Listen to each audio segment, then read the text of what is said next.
So we can begin, Harshit. Do you want to start? Thanks. Hi everyone, good morning. Thank you for joining in on a Saturday morning. I know it's a good weekend ahead, and thank you all for spending time with me. So the reason of why we thought that this is a good time for us to interact with you is because in the last couple of months you saw the market going from where it was to where it is now, and it's really confusing. We don't know what's going to happen, and everybody is asking the same question as to how is it that the market is here and what do I need to do now, and everybody is confused. It's not only investors, it's everybody, right? It's even in the fund management industry. So we thought that it is a good time to start addressing these questions, where we can interact with you, where we can have this sort of session, so that we know what you guys are thinking and what we are thinking. That was the main reason of why we thought we should be interacting with all of you. So we just thought that we'll jot down a couple of questions, and then obviously we'll keep it short and sweet so that we interact with you further later on. Now, the common question that we're getting now is there a right time to invest? Now, I'll give you an honest answer. I hope that all of you are CSK fans. I hope that all of you have seen the IPL. And there was a very interesting match between Chennai and Rajasthan that was played in Chennai. I missed it because I didn't get the tickets, unfortunately. But it was an amazing match. Why it was an amazing match is because it was so close. We were so close to winning, and Dhoni was on strike, but we lost. Right. So in the post-match presentation, the anchor asked Dhoni, uh, it was a big target. What were you thinking? Did you think of how many overs you lost, how many runs you could have made, and were you thinking of how many runs you can make? Dhoni said only one thing. He said, I didn't think of what was gone. I didn't think of how much I had to make. I was thinking of what's now. Right. I was thinking, can I capitalize on this over and get enough runs uh, for me to actually make it all the way till the 20th over? And that is why we feel that this is so similar to what we are doing in this market. We cannot think of what has happened in the past, and we don't know what's going to happen in the future, right? Volatility is going to be there, uncertainty is going to be there. You have to accept it. But in today's scenario, is it a right time to invest? There will always be this question. We will never know what the right time to invest. But given today's scenario, yes, you should start investing. Generally, you should not go back saying no, just because this has happened, I'll wait for something else to happen. Usually that wait never happens. Now, to highlight that wait never happens, and going by what has happened before, have a look at this chart. This is a very interesting chart that we came out with. It's basically a quilt that LiveMint does. It highlights which is the best performing asset class, and which is the best performing asset in that particular year. Now, if you see, every year there's a different winner, every year there's a different loser. Like, you don't know, right? So if you look at 2017, small caps are around 60% absolute return, and then 2 years later, small caps were the losers. Right? And then again in 2020 they were back, but had somebody invested at the peak at the start, right, of 2017 at the peak, they would have lost money for 2 years altogether, and then their ultimate CAGR after 5 years would have just been mid single digits, right? Likewise, if you look at gold during 2013, it was a loser. For 3 years, it was continuously a loser. And 5 years later, if you see from 2018 onwards, gold has only been performing, and has been the best performing asset class in India. Right. So there is never going to be a right time to invest. You have to start somewhere, and you have to start now. No matter what happens or what has happened, you have to start somewhere, and there will never be a right time to invest. Now, in terms of, okay, I've decided what to do. Okay, I'm going to take a plunge in the market. What do I do? Should I do lump sum or should I do SIP? Now, it's never either or. It's actually and. See, in this market, because always in any given market, there's going to be uncertainty. You have to participate. Number one is you have to participate no matter what. Right. So the best way to participate in the Indian market is via SIP. Systematically, monthly, your earnings are getting saved into financial vehicles, where uh, if today FD rates are 8%, around 8 odd percent, inflation is around 6 odd percent, but your household inflation will probably be around 12 and a half, 13%. Right? Your expenses are growing more than what it used to be a couple of years back because prices have gone up, right? So you have to make more than what the country grows. The country is probably growing now at 7.5%. It's expected to grow around 6 to 7%, which means you have to grow more than that. Your best alternative is FD, which means you have to grow more than 8%. And the only way where you can grow more than these numbers and your household inflation is to invest in businesses, right? And mutual funds give you the best option for you to go out and start investing in businesses, in a basket of businesses, right, across the market where you can make higher returns over a very, very, very long period of time. It's not 1 year, 2 year, 3 years. These are savings, right? Your savings will ultimately come to you and you'll be able to reap the benefits later. So SIP is the best way for you to save money. But whenever there's a market correction, whenever there's volatility, and it's not 1-2% sort of volatility, whenever there's uncertainty, right? That time you do have to consider doing a lump sum contribution along with your SIP. Your SIP should go, but then that lump sum component should come into the picture when there is extreme volatility in the market, right? Suppose it dips, over a month it goes down 5%, 6%, 7%, big numbers. For that, you definitely have to go ahead and contribute from a lump sum perspective. But overall, SIP is what you should do. Now, what if for someone, you cannot contribute on a lump sum basis, you can only do SIP. Then every 8 months, every 9 months, or every year, right? Look to step up your contribution into financial assets, which means that you have to step up your SIP when it comes to saving. Try doing 10%, try doing 15% of what you were doing before. So every year you're stepping up your saving, right? For 3-4 years, you should not think about returns because you're building money. This is a building stage. When you go out and buy a property, it takes time for you to build the entire body, and the entire building does get made in 1-2 years, and only then you get possession of your property. This is exactly that. 2-3 years is just building phases, and you cannot think of looking at returns from a building perspective. For 2-3 years, you have to do SIP and then look to step up your SIP. Now, how much information is too much information? This is a very common question that we're getting now. Where what do I read? Which book do I read? Where's the information that no. Should I look at Twitter? Should I look at YouTube? Should I which part of social media do I look at to actually get some proper information and take a decision? No. Information is everywhere. Right? We are also seeing information everywhere. We the team also does a lot of work in terms of getting that information. So the information that we have is the same information that you have. There's no difference in the information that you get and the information that we get. It's just that collectively we put our brains together and then we think of what to make of this information. But how much information is too much information?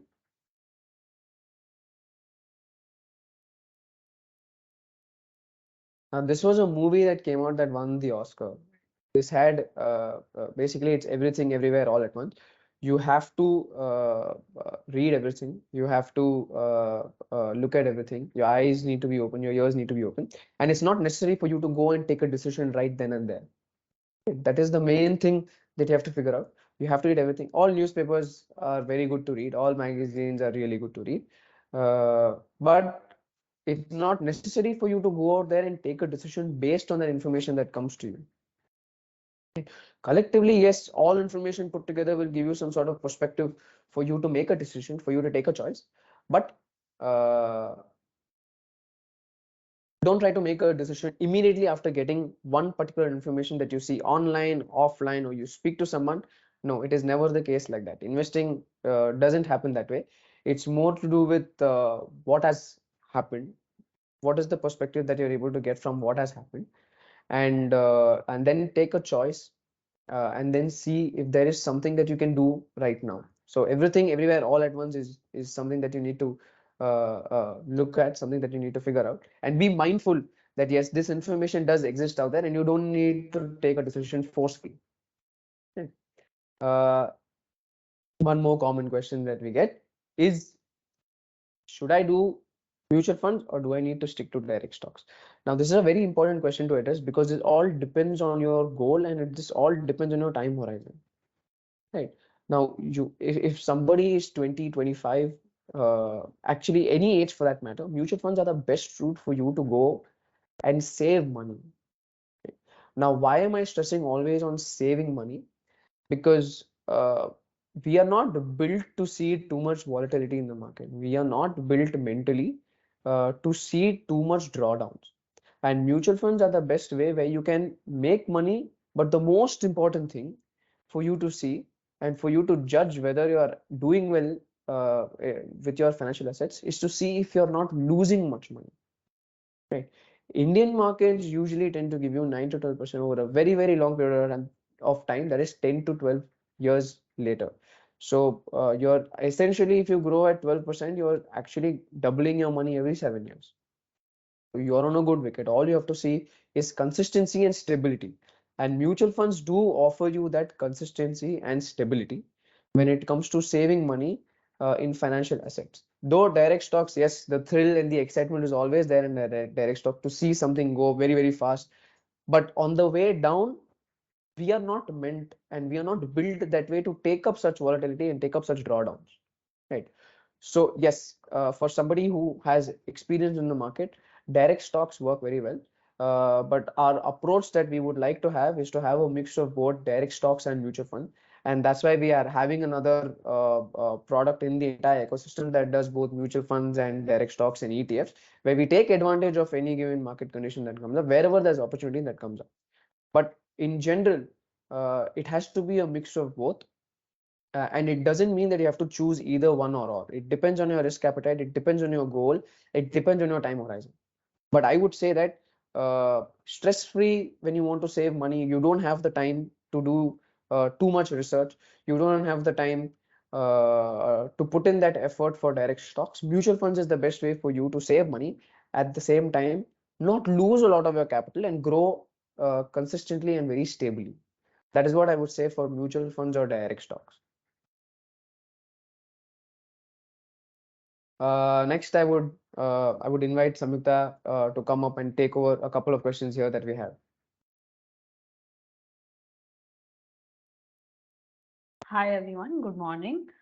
Thank you, Harshit, for walking us through all of the other questions that we've been facing. So I'll be taking three more questions and then we'll go to what you all have put on the registration forms, and we'll also take live questions as well. Right. So one thing that a lot of investors have been asking is like, how do I actually select mutual funds, right? So what is the process? How do I know whether one fund is going to be better than the other, especially if, say, within a category, I'm seeing funds with pretty much very similar portfolios. Now, when you are selecting a mutual fund, you need to give weightage to different factors. So one is obviously the portfolio. So what is the underlying uh, assets within that portfolio, whether it's stocks or bonds? What is the quality of this portfolio, right? If the portfolio has certain stocks or bonds, uh, how do they score on quality? Are these the best companies that I could own in terms of either debt or equity? You also want to look at the fund manager. What is that person's style of investing? What is the mandate of the fund? Right? So we are looking at different elements that will help us understand whether a particular fund will suit you or not.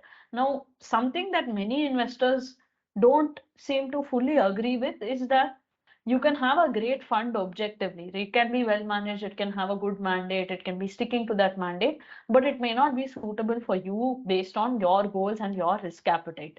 So, somewhere you also need to take a personal look at what it is that you want to achieve, what you're comfortable doing, how you're going to achieve those things, and then give weightage into product selection. So, the product selection stage is always the last step in the investment decision process. The first steps are understanding what you want and how you want to achieve your goals, to know your risk appetite and select schemes within that particular space. And of course, we also need to see where we are in the market cycle. Right? Harshil has talked a lot about these factors, and knowing where we are in the market cycle will really help us in narrowing down the universe of suitable funds, right? So this is, I think, what you need to give within how you're selecting mutual funds. It's more than just looking at the past 3 year, 5 year, and 10 year performance and seeing which is the fund that has delivered the best long-term return. because within a span of 10 years you could have many changes, right? What if the fund manager has changed? What if the mandate has changed? What if the classification has changed? Because that was an exercise that happened a few years ago where SEBI reclassified many mutual funds. And also now that there have been certain tax changes, if you're looking at balanced advantage or multi-asset funds, perhaps there is a change in the way those portfolios are constructed itself, which you would need to study. So past performance alone is not going to be a good filter. Star ratings, many of us don't know what is the process that goes into giving funds ratings, right? So just because a rating is published by somebody with a good reputation doesn't mean we should blindly accept that. We need to understand that process before we accept that that rating is the best possible way to look at a fund. Harshal, you can move on to the next slide. So now the next question comes is about where one should actually invest their money. It's been a question of should I invest in debt or should I invest in equity? Primarily, this debate comes because somebody looks at equity as a long-term asset and they say that, okay, in the long run, if I'm getting the best returns in equity, why should I even allocate to debt, right? But the idea is that in different parts of the market cycle, you have to look at your risk and your reward. And for somebody with a different risk appetite, it makes sense to look at debt. For somebody who wants to wait in an asset and then move to, say, equity when the valuations are better, it still makes sense to invest in debt. So it is not really a question of what should I do. SIP is a great way to invest in both asset classes. There should be a clear understanding of why you are making any investment. So why are you investing in debt? If it's your emergency fund money, obviously it makes sense to have it in debt because you don't know when you're going to need this, right? You may not touch it for 6 months, you may touch it after 5 years also, you never know. And when the investment horizon is not clear, you want to have a higher safety investment. Um, when it comes to equity, definitely this is a year to participate. After we do know that the market has been volatile, there is some risk, which is why the SIP really manages that risk in an excellent manner. Uh, you want to participate, we know the performance will come, but it may not come this year, it may not come next year also. So patience is what is required when it comes to equity investing. In debt investing, this year your risk reward is great. Pretty much your yields in the debt category are above 7%.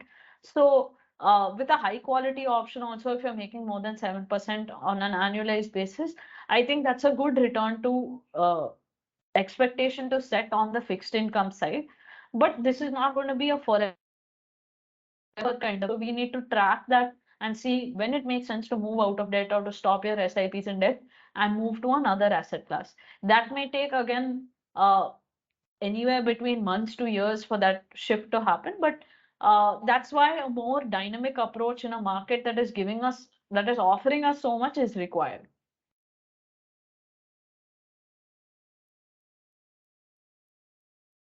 So the third question that we've been getting is that if I have a milestone, how do I really achieve this?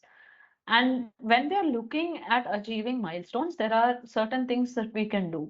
So the first is to do as much as possible, right? So if you are able to do X amount in SIP, let's say on a monthly basis, you're able to save 10,000 rupees, then do the 10,000 rupees, right? Then stretch and try to grow that. So if you are able to cut down on expenses on 2 to 3 month basis, you might be able to add in a smaller lump sum. That's a great way to add because every rupee counts in your investment journey. The next is once you get into the habit of doing something, you should have a process of reviewing what you do, right? So are you actually able to stick to a plan? If you had initially targeted 10,000 rupees as your monthly savings, are you able to stick to that? Are you finding it difficult? Should you lower that target? Should you increase that target? What is it that you need to do? Then whenever your career rewards you, you need to also reward your portfolio. So when you get a bonus, when you get a pay raise, all of these things are actually milestones for you to actually increase your saving potential. The third thing is to have targets that you want to work with. If today some number seems too big, start somewhere else, right? Because each milestone actually gives you more momentum. As you cross each milestone, you're going to feel more confident about reaching the next milestone. And now that you have discipline, you have process, you have a vision, I think these three things will really help you get to wherever you want to get. There are, of course, uh, you need to have these review conversations. You need to be working with someone who can motivate you when you feel that your motivation is dipping. And you need to have that vision, right? Because again, when you know what you want, it's easy to work towards it. If you don't know what that thing is, it's harder to be that much more committed. So I think these are the ways to help you achieve those milestones. Have somebody who's a partner in your wealth creation journey. It can be somebody within your family, it can be somebody who's a professional, it can be a friend or a mentor, excuse me. But essentially, having someone to be accountable to will give you that extra push whenever you need it. And I think with that, we can open for questions.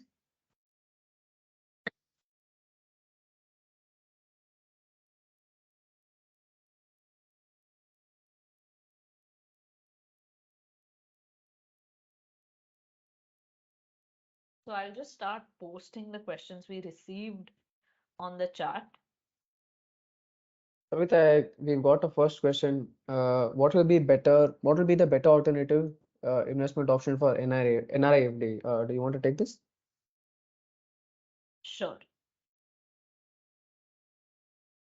So when we are looking at the NREFD, right, I think you need to understand that it is tax free, the interest, at least in India, it is not taxed. So for an NRI, there are no better options in India where you don't pay tax. And I think the rates on NREFD are also pretty good.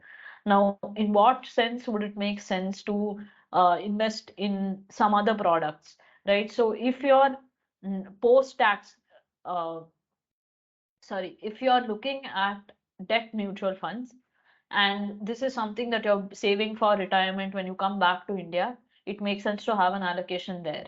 The NREFD doesn't work if you have a different time horizon. So I think it is decided by the bank. So you can have a 12-month deposit, a 15-month deposit. But let's say you have a goal which is less than that time frame, or in between two time frames, right? Then again, it makes sense to look at debt mutual funds. In these kind of cases, the return is not the primary concern. The concern is funding the goal and having that flexibility. Because while the return is tax free, you will have to pay a penalty or you might lose interest if you break the FD early on. Uh, as opposed to, say, like a mutual fund where you won't have this problem.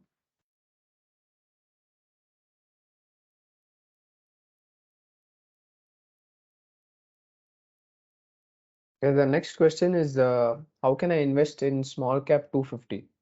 So, I mean, if you want to choose an index, then there are index funds in which you can invest, be it small cap, mid cap, or large cap. And particularly to the small cap 250 index, there is an index fund that you can take advantage of if you're looking to do small cap. The next question is, I wish to get 10% return. Advise the best investment option to achieve this. It depends on your goal. I mean, it depends on what you want to use this for. It depends on what your tenure is. It depends on your horizon. If you do have a very long-term horizon, then yes, equity is the best option for you. If you're looking for contingency, or if you're looking for the next couple of years, then 10% is a little difficult for you to achieve because debt rates are not yet at 10 odd percent. So it all depends on your goal. It depends on your time horizon. It depends on what you want to actually use it for.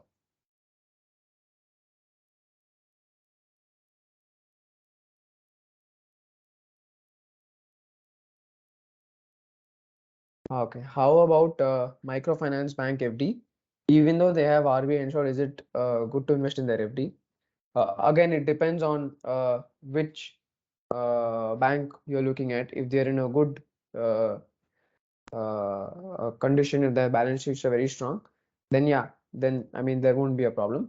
But if it's a name that has been prone to problems over the last 5, 6, 7 years, and everybody has been facing problems, then yes, that is something that you should reconsider when doing when parking your money with small finance banks.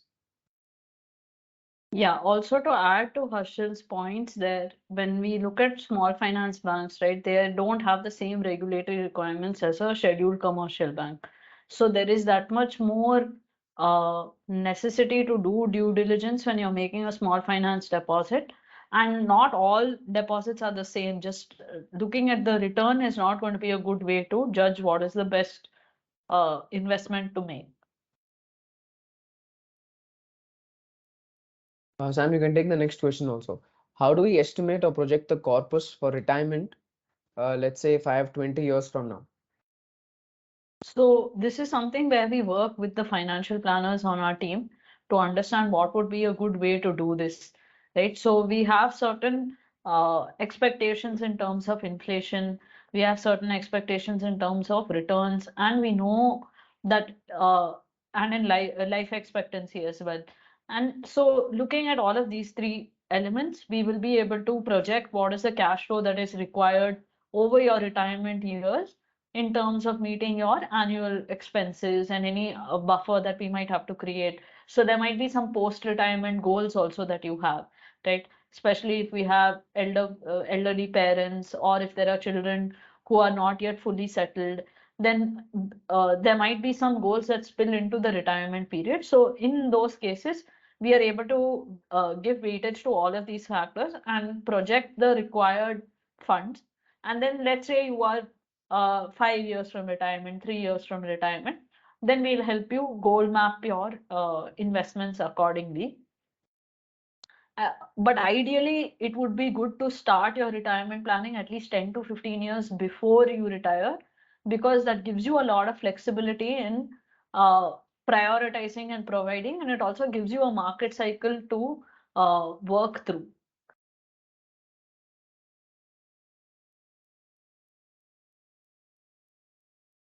Okay, there's a question on I have parked a lump sum in FD with 8% for 10 months.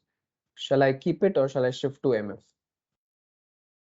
So Sam, do you what is want to the take? Yeah, so what is the purpose of the goal, right? So this comes back to what we were saying, that product selection is actually the last step.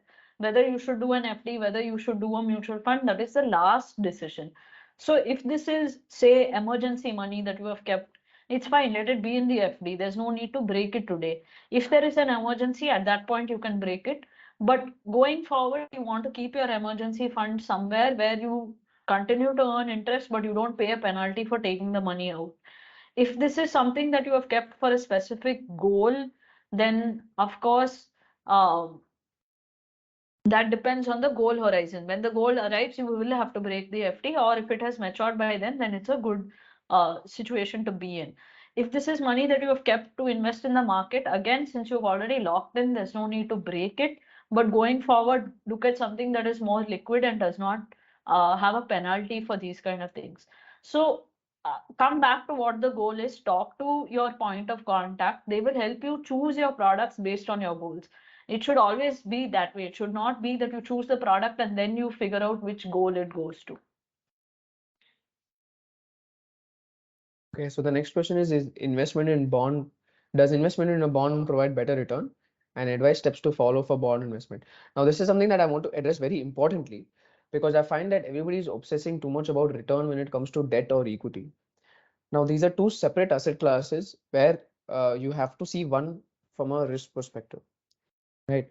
So the thing is, obsessing too much about returns is going to make you take extreme risk at the wrong time, and your experience in investing in whether basically if you just save money in these asset classes, so your experiences will be bad.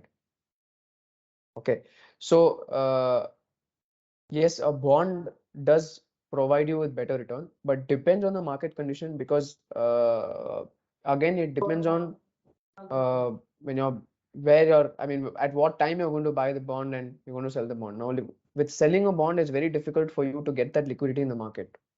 Now, equity is different, where you go to the exchange and you place your order and it all gets done, or you call your broker. But debt investing or bond investing doesn't happen via a broker. It happens via a dealer. So there are these are two separate markets altogether. That's why we find that investing in debt mutual funds is far more better than doing a bond by itself, because the mutual fund will take care of buying and selling. We don't have to take that headache. So for us, it's better if we take that mutual fund approach, because at that point of time, it's a little cheaper also for us to go and do it. Right? No matter what that expense ratio is, it's actually very low for a debt. It does come out to be very low. However, if we do a bond, it gets difficult for us to sell it.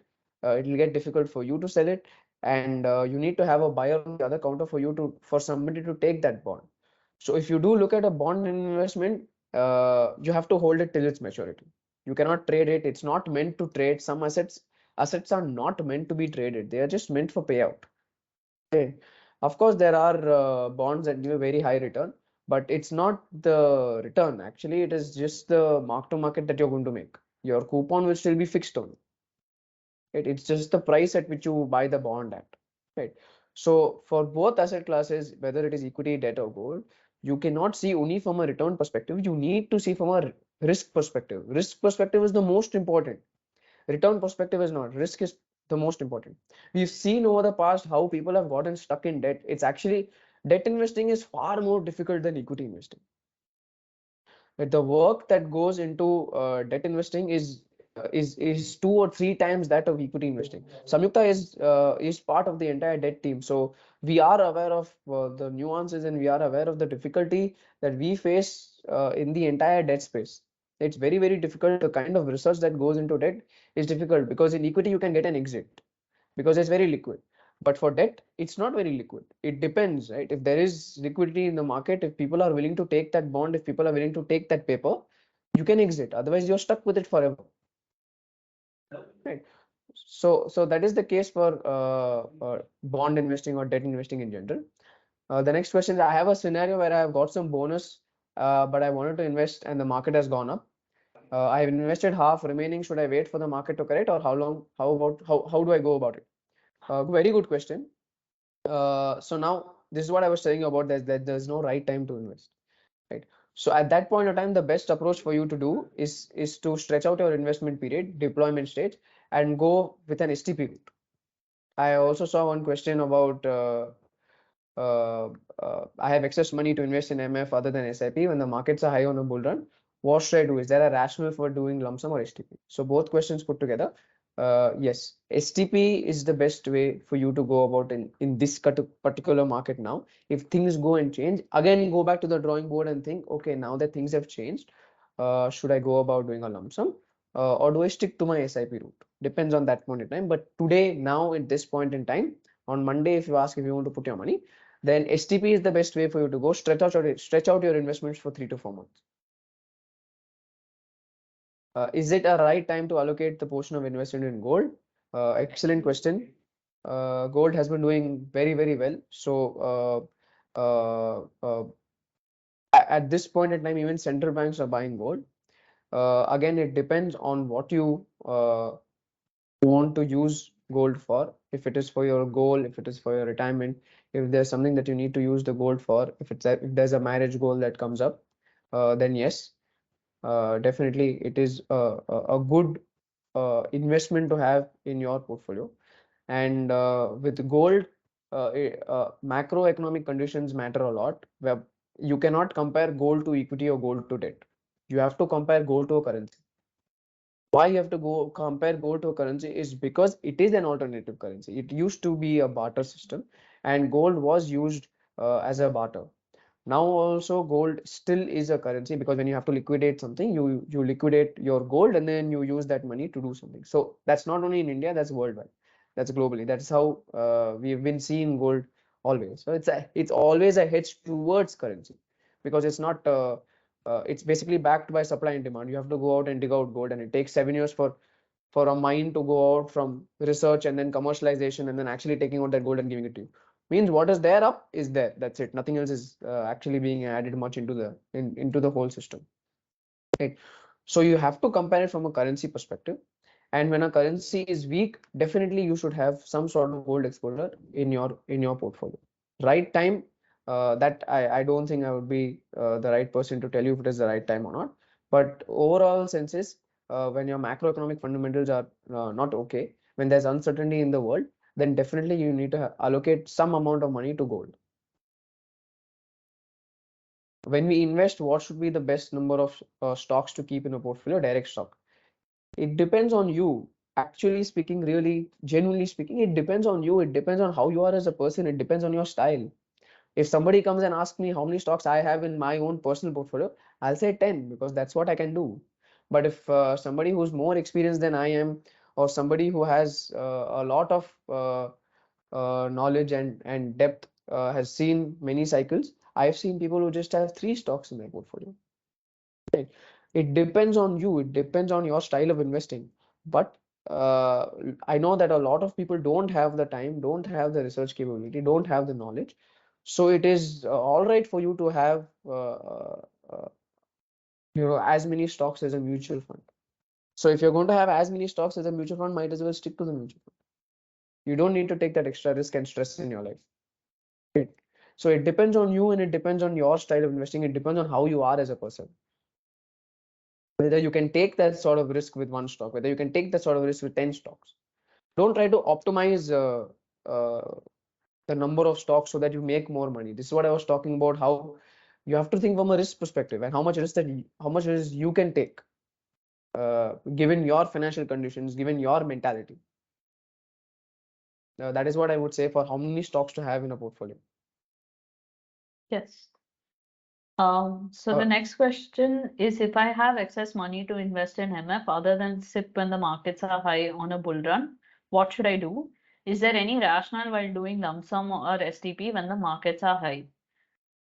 So if you have money outside of uh, your SIP that you've saved and you want to make a lump sum investment, if you're going to do it when the markets are on a bull run, then it makes sense to stagger that. So how much you want to stagger it through STP will vary depending on how strong the market is at that point, right? But otherwise, if you feel like you want to do it as a one-time investment and not as an STP, then it's better to wait. And this is what is very challenging, right? For an investor to have money and not spend it, and to say that, okay, this is something I will allocate back into my portfolio when the time is right. So that waiting can be quite stressful because you keep feeling like you want to invest, and with every mild correction, also, you might think, okay, today I can do it, today I can do that. But it teaches us to be patient.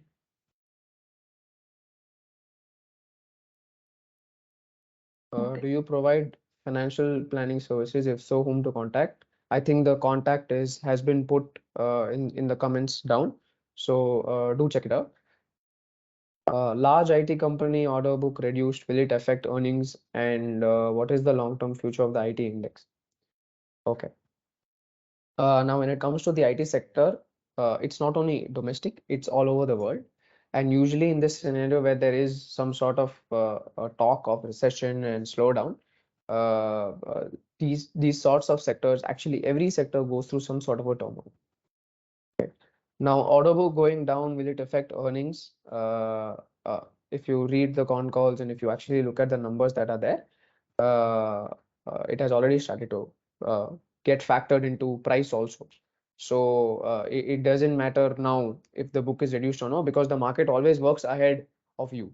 What comes in the newspaper and what comes online on forums is all sort of already factored in. That is the last stage of information that comes, right? And what is the long-term future of the IT index? Yes, long-term future definitely is optimistic because we are all moving to cloud. Cloud adoption is very, very low all over the world. So definitely things are going to the digital route, be it banking, be it travel, be it anything. Right? So we are going on the digital side, and that is something that you should consider when you take a long-term future.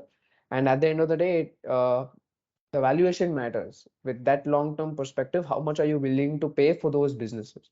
If you pay too high for those businesses, you will be stuck there for a very, very long time. Microsoft, after the tech bust, did not recover for 13 years. After 13 years is when actually they went out and the entire Microsoft started to change. If you look at history, right, it's not only IT, it's even Walmart. So it depends on the valuation, no matter how optimistic a sector might look. and it depends on. Hello, sorry, I think our internet just dropped for a minute, so we'll just continue with the questions. So I'm just going to go with the next question, which is back to the NRI FD. So what we were saying is that it depends on your requirements, right? So if you have a fixed horizon and it aligns with what the bank is offering you, the FD works. If you have a more, if you have a different horizon and there's not an FD that's perfectly matching that kind of goal, then you can look at debt funds. But otherwise, from a post-tax return basis, I think the NREFD is not taxed in India, your interest. So you can based on what your India income tax slab rate is versus the yields that you're getting on the fund versus the FD, you can compare and decide. But it's not like it is a very good investment opportunity for NRIs. So the next question is that there are about 40 AMCs which have various mutual fund schemes. Do you have any filtration that only certain AMC schemes will be part of the watch list and not other AMCs? I don't think that's a good approach because ultimately, if you keep those biases about a particular fund house, right, you might still find one fund or product which is very well managed in that ecosystem. So it's extremely important to keep an open mind and not blacklist anybody. And So just to add to that also, see, for us, what we do is our internal research process is that we look at all EMCs. We meet every once a month when the portfolios do come out, where we review each and every portfolio of all funds that are there in the market. We interact with people in the industry. We interact with fund managers to know what that sort of mentality is. And sorry, that's how we sort of go about our filtration process. We have our in-house research, we have our in-house proprietary research where we look at valuations and we also look at the quality of the portfolio. And once we filter that out is when we start investing in that particular mutual fund. And it depends on the cycle also, where that particular where we are in the particular cycle in terms of macro and micro. And then we figure out that okay, this is the best approach for us to take, and that is the sort of approach that we start building upon. yeah, and to give you an example also, like if we take Franklin as a house, right? They received a lot of negative press after the event on their debt funds where they closed down 6 schemes. But we felt that from a very objective perspective, their equity funds were fairly well managed. And to blindly sort of say that no, this is not a AMC that anybody should ever invest in is kind of uh, not the best approach. I Okay. advise the percentage of allocation in different aspects of investment. Sam, do you want to take this? Yeah. So when it comes to how much you should have in different asset classes, of course, the market cycle plays a role in determining what the general broad uh, percentage range can be. But obviously, for each investor, the goals as well as the risk appetite will also give some weightage into how those split needs to happen.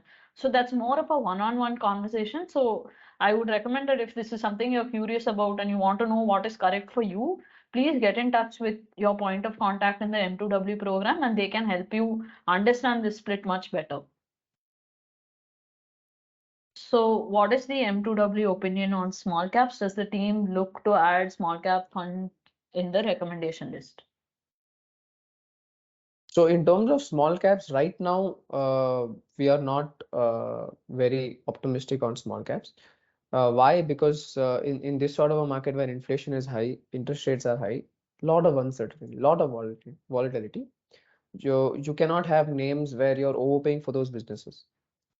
Now, we don't want to take a basket approach, so we are holding back. But definitely, it is a good idea when the time is right. When the time is right, definitely these things will come up. Right now, we don't find the need to add this in from a basket approach perspective. However, on the PMS side, we do have exposure towards small caps. We are running an entire 100% small cap equity fund. We are also having a multi-cap fund that has significant allocation to small cap. We are having a multi-asset fund that also has significant allocation to small cap.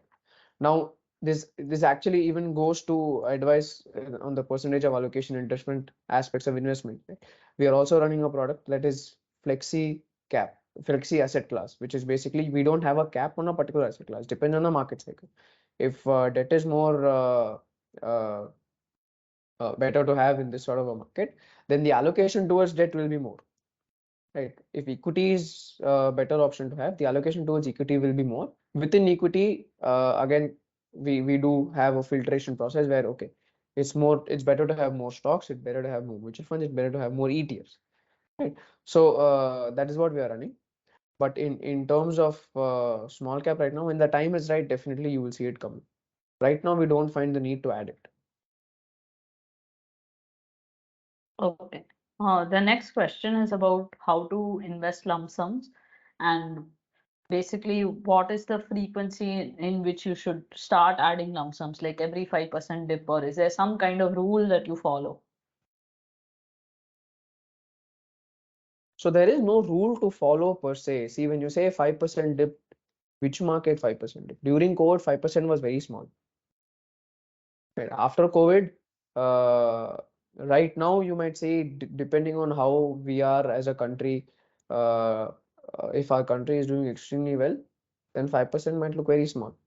So it depends on that particular scenario as to is a 5% better or a 6%. There's no number of that sort, right? When there's volatility, volatility will be here to stay. It's not going to go away in a day. It's not going to go away in a month.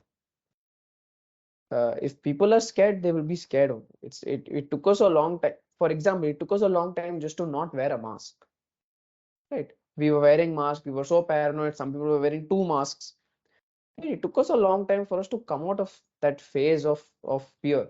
Likewise, even in the market, when there's fear, fear stays until some sort of confidence starts building up. Right? So that's why when in such phases we prefer to do STP only and lump sum only when there's a need. That's why we say, okay, you stick to SIP and you try to step up your SIP. And then if you cannot do a monthly contribution and you only have lump sums to give, then the best approach at that point in time will be to stretch out your investments and deploy it for 4 or 5 months, because we don't know whether a 5% is okay, 6%, and nobody knows. Nobody knows how much is in, how much is okay. That's why to be on the side of uh, uh, conservatism, you have to take that approach that okay, I will stretch out my investment for a long time, and then I'll review my position at that point in time after 6 8 months to see if there's something that I can contribute, if there's something that I should contribute. I'm okay to run with this. That is a review that you have to do later. Do you provide PMS services? What would be the minimum amount to avail your PMS service? Yes, of course, we have a PMS service. And as per SEBI, the minimum investment to start a PMS is 50 lakhs. How to search for a liquid fund? What are the parameters you want one should choose? Samyukta, if you want to take that. Yeah. So basically, SEBI has actually done a really good job on this side, because if you see the debt fund recategorization that they took, this exercise in 2018-19, which they started, I think there's a lot of transparency in the liquid fund category. And the mandate pretty much says that you have to invest within within 1 year. So you have different categories there, right? Overnight, ultra short, uh, low duration. So depending on whether your horizon is 3 months, 6 months, 12 months, you can choose a fund that actually works with that horizon much better. You can compare on different parameters. So you can look at the yield, you can look at the expense, you can look at however you want to do it. The quality is pretty much consistent in that category. Okay, so we'll just move on to the questions that are there in the Q&A segment, because those were posted before the webinar. If there is, I think we've answered pretty much everything here. And with respect to gold, I think we have spoken about it and it's also there on the Q&A side. So I'll just start reading out these questions. Okay, so uh, how many years do I have to invest and what is the amount required to reach a goal of 1 crore? So when it comes to this, again, talk to your point of contact, because it depends on how much you can contribute. So what your monthly or annual contribution target is going to determine how fast you can reach that goal. And we should also be conscious of the fact that, let's say today I'm in the starting of my career and I'm able to save only a few thousand rupees. Probably in 10 years, my saving capacity can be much higher, right? So that think of continuously stepping up and performance also coming into it. So today, whatever number you see, you will be revising it every 2 to 3 years because you will be able to change that story. So I have a 10 lakh portfolio milestone. Sorry, I have achieved a 10 lakh portfolio milestone and I have only 10 Nifty 50 stocks in my portfolio. How do I overcome the fear of increasing the number of stocks or investing out of large cap as a category? So I think here, if you want to increase the number of stocks, do you have the bandwidth to track it? Because there is a lot of work that goes into deciding what goes into a portfolio, monitoring it, and to achieve this milestone and the next milestones, the process is very important, right? So how much can you dedicate? How much time can you dedicate? How much mind space can you dedicate? So if you want to move out of large cap, the time has to be correct. So from our perspective, I think if this is going to be a volatile market, uh, quality matters more than the market capitalization. So if you're looking at a smaller company, also you need to look at the best standards in the industry. Otherwise, it doesn't make sense to venture out of a like high quality portfolio into something that is not of the same quality. So then does the quantum of return matter? Even though the principal doubles, we should continue investing or take out some money. How do you decide when to sell? It's a very, very good question because I saw a question on does M2W even frequently sell out. So I'll give you one example, short example. Because it takes time for you to build that entire position, you sell only when the idea is played out, and you sell only when there's madness. Right? That doesn't mean the idea is bad or something. It just depends on how much people are paying for that business. Now, when we buy, we will only go and buy when there's a sale. Be it clothes, be it footwear, whatever the case is, Indian mentality is we will go and only buy. We will go to the mall or we will online shop because it's at a sale. Only when there's a sale, we will go and buy. Same mentality here. When there's a sale, you start actually investing your money because you get conscious of how much you want to pay. Likewise, if you decide to give just broad sell at that price, if you do think that okay, can I buy at this price? If the answer is no, then naturally is the other thing for you to consider. Okay. Right. But it depends on the idea, it depends on what people are willing to pay for that business, and it depends on where they are in that particular cycle. All right. So the next question is that even last year I thought said that investing in 2022 will be different from 2021. Why is it that investment themes change almost every year? Is that the nature of the market or is it a more recent phenomenon? So it is the nature of the market. I think COVID has changed a lot of things. So you might feel like it's happening more frequently, but cycles are longer. When we zoom out, it will be easier to see that certain trends have been coming into play for a while, right? And investing is always different. Like even uh, each year, we need to take stock and see how the market has moved. Certain months, like we know January tends to be a very optimistic month, but the tone for the year will eventually get set over a period of time. And uh, valuations will change. And it's not necessarily that one theme starts in 1 year, right? It might be a story that is coming from many years ago. So if we look at gold, like the slide that Harshal had shown us with the assets, the quilt, where each year you see something is a top performer, something is a bottom performer. We are measuring in terms of years, but that story is not getting written every 365 days. It's something that's happening in the background, but we start paying attention to it only at certain points in time. So, which sector will do well next year? I'm going to refrain from answering that question. So the answer is that, see, if anybody knew that, uh, then the valuations would be out of favor because everyone would buy that, right? So the idea is that within a 1 year timeline, it's very difficult to judge what is going to do really well. The longer term structural stories are what we look at because there is more uncertainty, and that process also of keeping somebody invested in a particular theme and continuing to invest in that theme for 2 to 3 years is very helpful.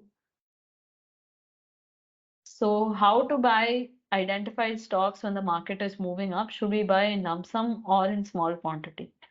I think again back to our lesson on patience, right? If you like a stock, you also have to like valuations. If you don't like the valuations, then you have to wait or you have to have a different idea. So I think this is where we are a little too obsessed about direct stock market investing, and then over 2 years, this is a behavioral change that we have gotten. Everybody is swiping up, everybody is swiping left, right, and that mentally has sort of gotten into us and gotten imprinted us, where we are losing patience and we are not able to track, and we are losing the long-term vision of things, and we're getting too obsessed with price and what do I do now? In 2 years of code was good. Now we have to come out of that 2 years. That 2 years is not going to come back. Everybody made a lot of money because yes, it was all fueled by liquidity, but that doesn't mean that every time liquidity will come and save you. Okay, next question. Is it the right time to allocate a portion of investment in bank fixed deposit? So, debt as an asset class in general, yeah, this is a good time to allocate. Whether it should be a bank deposit or a mutual fund or a corporate deposit is really, or a bond is entirely up to you, because product selection, like we've been saying, comes at the end, right? So, if it makes sense in your case to own a bank FD, then yes, that makes sense. But if it makes sense to own a mutual fund, then you should be open to that. So how to invest in mutual funds when market is going through a bull run? I think we have already done this question. Uh, is the market expected to crash with a global recession heading soon? I don't know. Yeah, I Things are think th things are risky, things are bad. You have to choose what to do now. We are choosing to take it slow. We are choosing to be conservative. Yes, the risks are high. I would say that the risks are high. That doesn't mean that things go into recession, things go very, very bad. You've seen US interest rates go from 0 to 5%, and you cannot expect that with from 0 to 5% something bad doesn't happen. You've seen it with Silicon Valley Bank. So the possibilities of things going bad are there.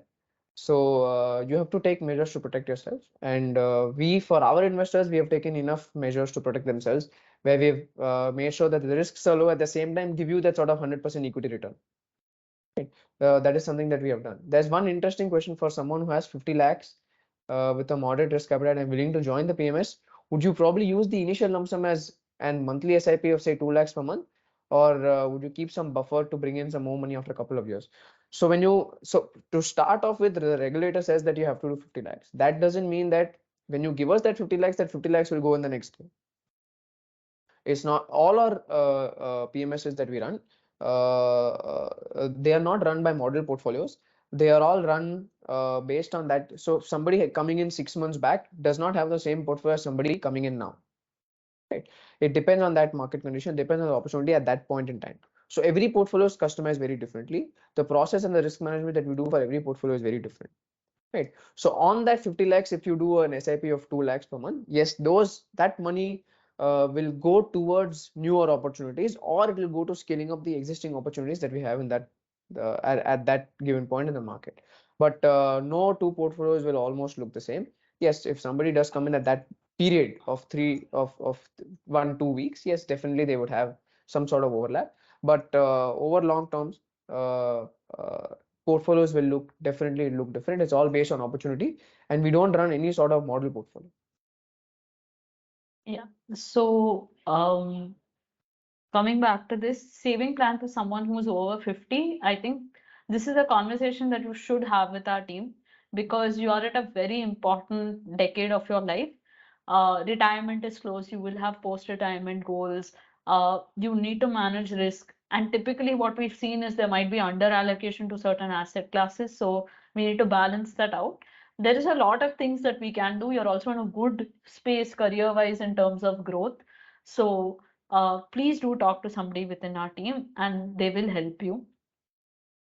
So, how to leverage different asset classes during the investment journey for higher returns?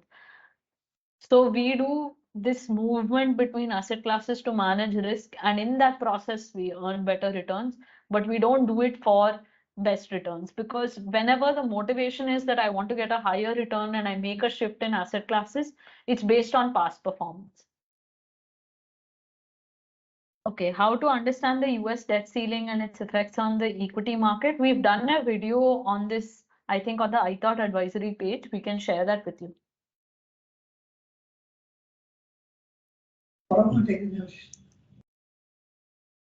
Sorry? Okay, what about investing in US equities?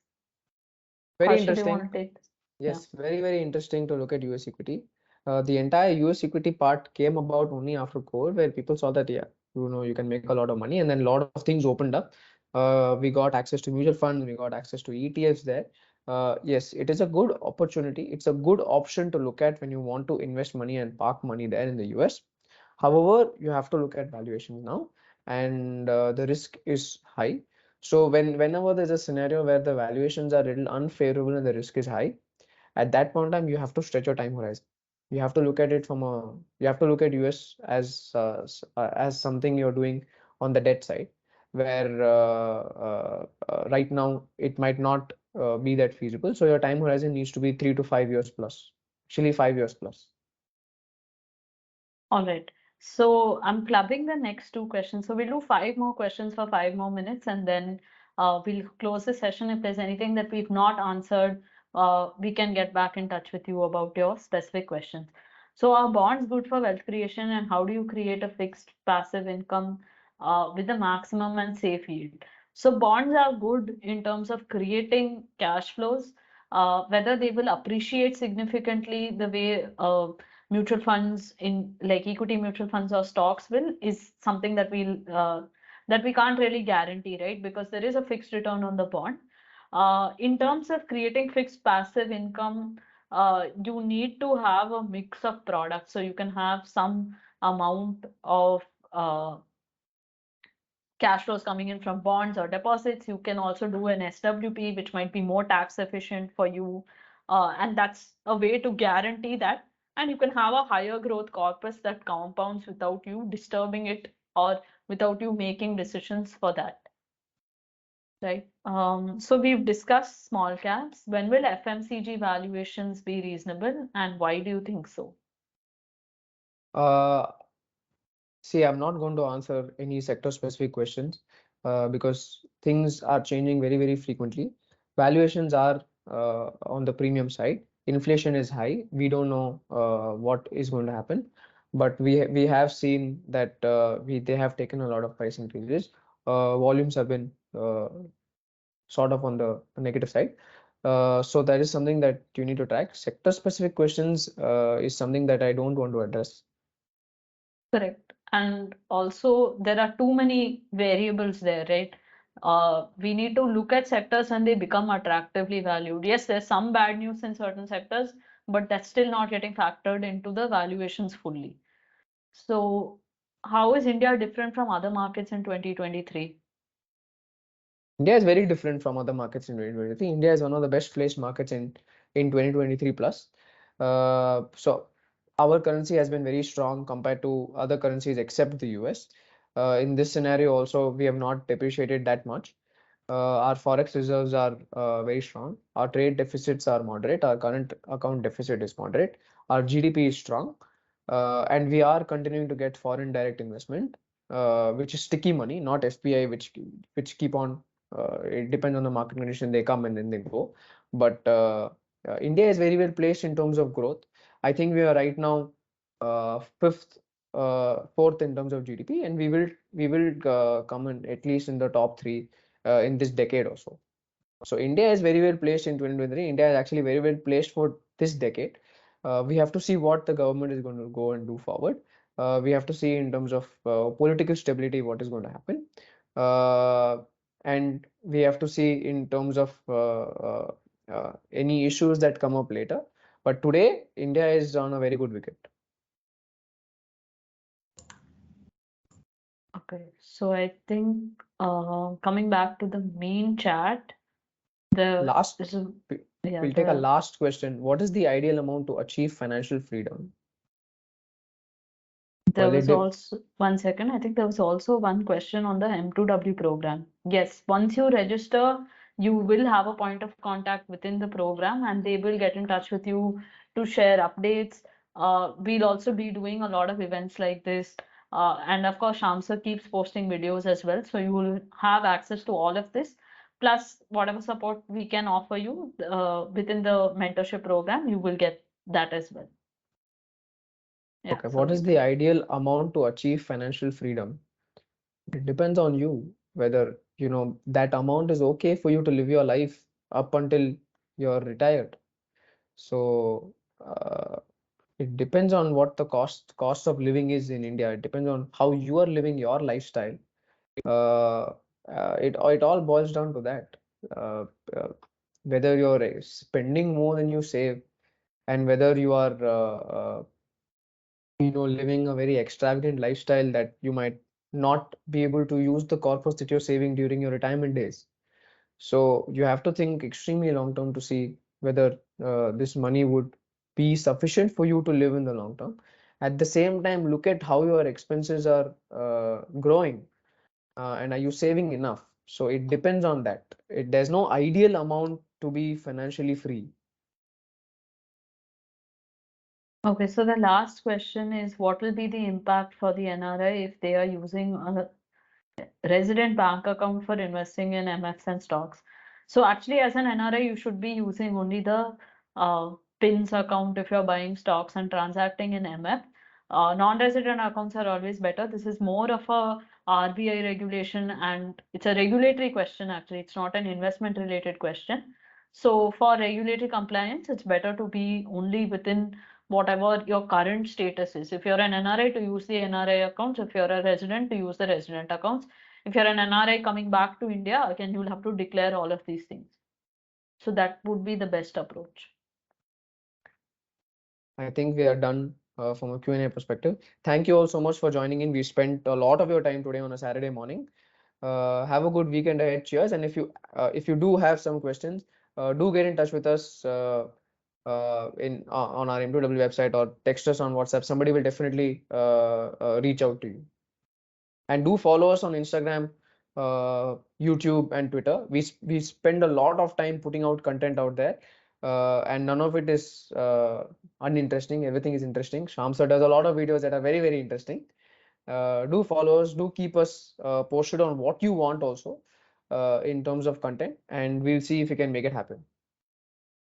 Thank you. Thank you so much. Thank you.